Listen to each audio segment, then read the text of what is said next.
Imagine that you've walked into the writer's room of the first season of Saturday Night Live. In one corner is John Belushi, who the night before had left an unattended joint smoldering on the table at a castmate's house and had set his room on fire. In the other corner, there's Al Franken, who right now is up to his gills in another recreational drug and is bouncing off the walls. And in between are people who will become some of the most famous comedy writers in history, but who right now appear to hate each other.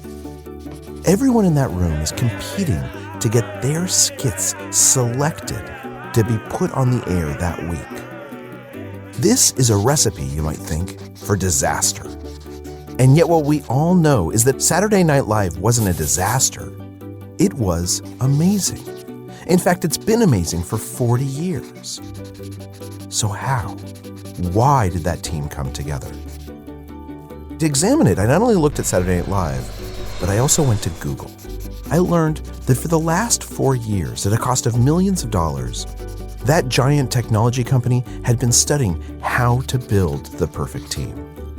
The best teams, Google found, are the ones where people can bring their full selves to work, where they can say things that are important to them in a meeting and there's not going to be any negative consequences.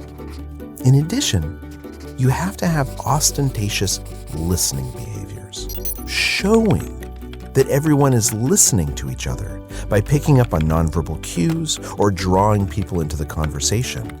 When these two things come together, they create psychological safety. And that, Google found, is what makes a team suddenly become this amazing group that gets things done that no individual could accomplish. Which brings us back to Saturday Night Live. Why did that show come together? Why did that team gel? The magic was Lorne Michaels, the executive producer and creator of Saturday Night Live. When you sit down at a meeting with Lorne Michaels, Lorne won't let anyone get up from the table until everyone has spoken.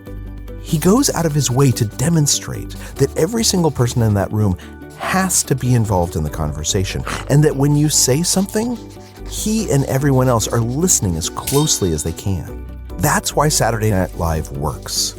Not because you have a bunch of people who like each other, not because you take the tension out of the room. The way that you make them into a team, by creating psychological safety.